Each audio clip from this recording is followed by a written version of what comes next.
ॐ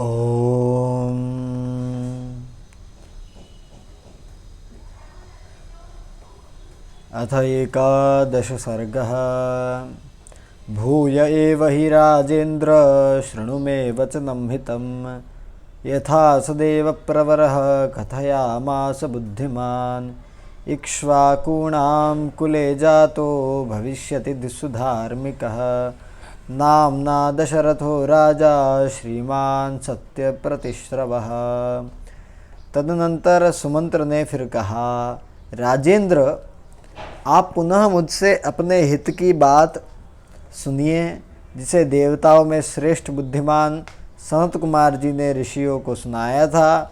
उन्होंने कहा था, इक्ष्वाकु वंश में दशरथ नाम से प्रसिद्ध एक परम धार्मिक सत्य प्रतिज्ञ राजा होंगे। अंगराजेन सख्यं च तस्य राज्ञो भविष्यति। कन्या चास्य महाभागा शांता नाम भविष्यति। पुत्रस्त्वंगस्य राज्ञस्तु रोमपाद इति श्रुतः। पुत्रस्त्वंगस्य राज्ञस्तु रोमपाद इति श्रुतः। तं स राजा दशरथो गमिष्यति महायशः। अनपत्योऽस्मि धर्मात् मम शांता भर्ता मम क्रतुम्। आहरे त्वया ज्ञप्तः संतानार्थे कुलस्य च। उनके अंगराज के साथ मित्रता होगी। अंगराज के एक परम सौभाग्यशालिनी कन्या होंगी, जिसका नाम होगा शांता। अंगदेश के राजकुमार का नाम होगा रोमपाद। महायशस्वी दशरथ उनके पास जाएंगे और कहेंगे, धर्मात्मा मैं संतानहीन हूँ। यदि आप आज्ञा दे तो शांता के पति ऋष्य श्रृंग मुनि चलकर मेरा यज्ञ करा दे। इससे मुझे पुत्र की प्राप्ति होगी और मेरे वंश की रक्षा हो जाएगी। श्रुत्वा राज्ञोऽथ तद् वाक्यं मनसा स विचिन्त्य च प्रदास्यते पुत्रवंतं शांता भर्तारमात्मवान्। राजा की यह बात सुनकर मन ही मन उस पर विचार करके मनस्वी राजा रोमपाद शांता के पुत्रवान पति को उनके साथ भेज देंगे। प्रतिगृह्य च तं विप्रं स राजा विगतज्वरः। आहरिष्यति तं यज्ञं परिष्टेनान्तरात्मना। ब्राह्मण ऋष्य श्रृंग को पाकर राजा दशरथ की सारी चिंता दूर हो जाएगी और वह प्रसन्न चित्त होकर उस यज्ञ का अनुष्ठान करेंगे। तंच राजा दशरथो यशस्काम कृतांजलि ऋष्य श्रृंगम द्विजश्रेष्ठं वरयिष्यति हर्मवित्। यज्ञार्थं प्रसवार्थे च स्वर्गार्थे च नरेश्वरः। लभते च सतं कामं द्विजमुख्याद्विषां पतिः। यश की इच्छा रखने वाले धर्मज्ञ राजा दशरथ हाथ जोड़कर द्विज श्रेष्ठ ऋष्यशृंग का यज्ञ पुत्र और स्वर्ग के लिए वर्ण करेंगे तथा वह प्रजापालक नरेश उन श्रेष्ठ ब्रह्मर्षि से अपने अभिष्ट वस्तु प्राप्त कर लेंगे। पुत्राश्चास्य भविष्यन्ति चत्वारो मितविक्रमाः। वंश प्रतिष्ठानकरा सर्वभूतेषु विश्रुताः। एवं सदेव प्रवरः पूर्वं कथितवान् कथां। सनत्कुमारो भगवान् पुरा देवयुगे प्रभुः। राजा के 4 पुत्र होंगे जो अप्रमेय पराक्रमी, वंश की मर्यादा बढ़ाने वाले और सर्वत्र विख्यात होंगे। महाराज, पहले सत्ययुग में शक्तिशाली देव प्रवर भगवान सनत कुमार जी ने ऋषियों के समक्ष ऐसी कथा कही थी। सत्वं पुरुष शार्दूल समानय सुसत्कृतं। स्वयमेव महाराज गत्वा सबलवाहनः। पुरुष सिंह महाराज, इसलिए आप स्वयं ही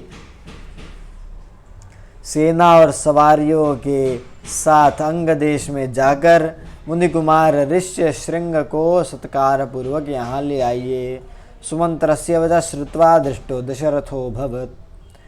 अनुमान्य वसिष्ठं च सूतवाक्यं निशम्य च शान्तः पुरः समासहामात्यः प्रययौ यत्र सद्विजः।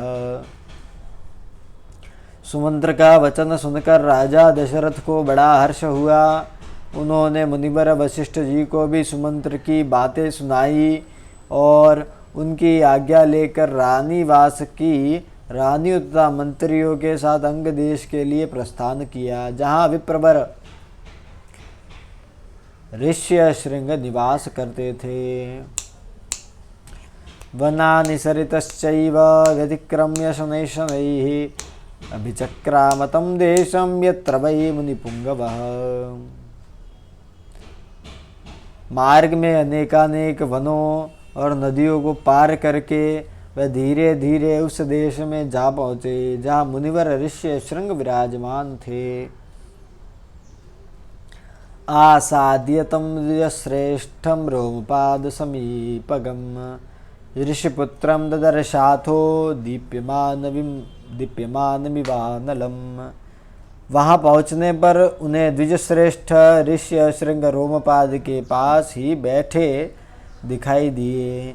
वह ऋषि कुमार प्रज्वलित अग्नि के समान तेजस्वी जान पड़ते थे।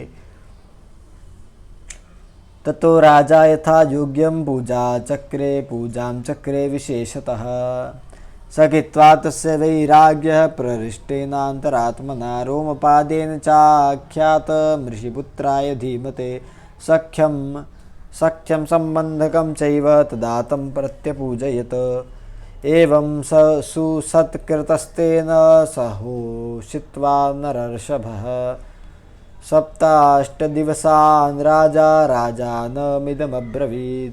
शान्ता तव सुता राजन् स भर्त्रा विशाम्पते मदीयं नगरं कार्यं मे या तो कार्यं ही महदुद्यतम। तदनंतर राजा रोमपाद ने मित्रता के नाते अत्यंत प्रसन्न हृदय से महाराज दशरथ का शास्त्रोक्त विधि के अनुसार विशेष रूप से पूजन किया और बुद्धिमान ऋषिकुमार ऋषिशृंग को राजा दशरथ के साथ अपनी मित्रता की बात बताई। उस पर उन्होंने भी राजा का सम्मान किया। इस प्रकार भली भांति आदर सत्कार पाकर नरश्रेष्ठ राजा दशरथ रोमपाद के साथ 7-8 दिनों तक रहे। इसके बाद वे अंगराज से बोले, प्रजापालक नरेश, तुम्हारी पुत्री शांता अपने पति के साथ मेरे नगर में पदार्पण करे, क्योंकि वहाँ एक महान आवश्यक कार्य उपस्थित हुआ है। तथेति राजा संश्रुत्य गमनं तस्य धीमतः उवाचं वचनं विप्रं गच्छत्वं सह भार्यया। ऋषिपुत्रः प्रतिश्रुत्य तथेत्याह नृपं तदा। राजा रोमपाद ने बहुत अच्छा कहकर उन बुद्धिमान महर्षि का जाना स्वीकार कर लिया और ऋष्य श्रृंग से कहा, विप्रवर आप शांता के साथ महाराज दशरथ के यहाँ जाइए। राजा की आज्ञा पाकर उन ऋषिपुत्र ने तथास्तु कहकर राजा दशरथ को अपने चलने की स्वीकृति दे दी। स नृपेणाभ्यनुज्ञातः प्रययौ स भार्यया। तावन्योन्याञ्जलिं कृत्वा स्नेहात् संश्लिष्य चोरसा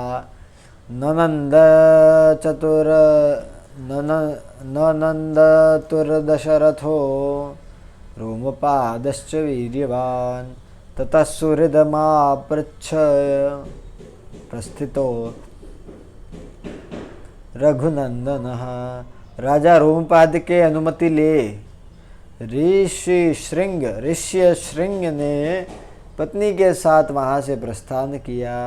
उस समय शक्तिशाली राजा रोमपाद और दशरथ ने एक दूसरे को हाथ जोड़कर स्नेहपूर्वक छाती से लगाया तथा अभिनंदन किया। फिर मित्र से विदा ले रघुकुल नंदन दशरथ वहाँ से प्रस्थित हुए।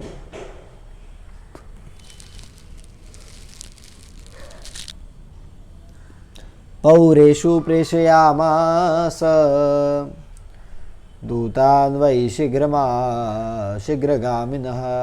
क्रियतां नगरं सर्वं क्षिप्रमेव स्वलङ्कृतं दुःखितं सिक्तसमृष्टं पातकालभिरलंकृतम। उन्होंने पूर्ववासियों के पास अपने शीघ्रगामी दूत भेजे और कहलाया कि समस्त नगर को शीघ्र ही सुसज्जित किया जाए, सर्वत्र धूप की सुगंध फैले, नगर की सड़कों को झाड़ बुरा कर उन पर पानी का छिड़काव कर दिया जाए तथा सारा नगर ध्वजा पताकाओं से अलंकृत हो। ततः प्रहृष्टा पौरास्ते श्रुत्वा राजानमागतम् तथा चक्रुश्च तत्सर्वं राज्ञा यत्प्रेषितान् तदा। राजा का आगमन सुनकर पूर्ववासी बड़े प्रसन्न हुए। महाराज ने उनके लिए जो संदेश भेजा था उसका उन्होंने उस समय पूर्ण रूप से पालन किया। ततः स्वलंकृतं राजा नगरं प्रविवेशः शंखदुन्दुभिर्निर्ह्रादे पुरस्कृत्वा द्विजर्षभम्। तदंतर राजा दशरथ ने शंख और दुन्दुभि आदि वाद्यों की ध्वनि के साथ विप्रवर ऋष्य श्रृंग को आगे करके अपने सजे सजाए नगर में प्रवेश किया।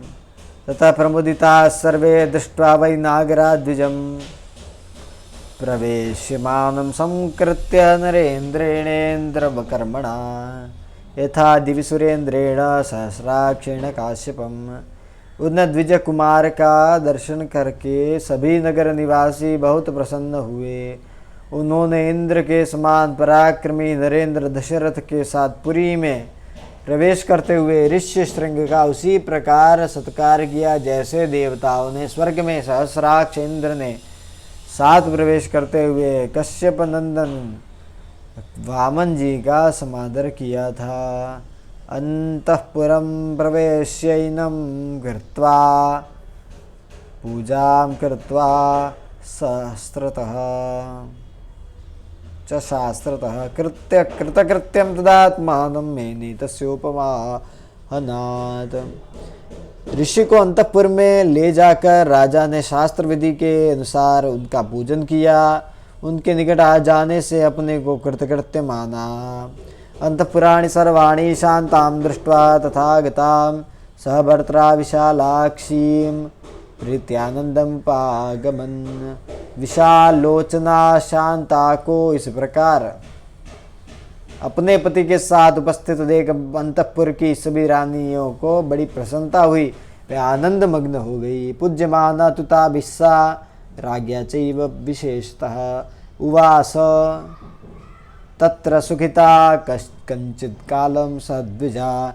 शांता भी उन रानियों से तथा विशेषतः महाराज दशरथ के द्वारा आदर सत्कार पाकर वहाँ कुछ काल तक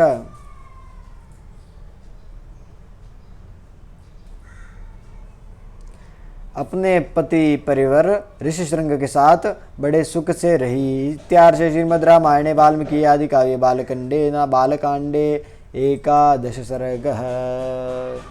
श्री राम जय जय राम।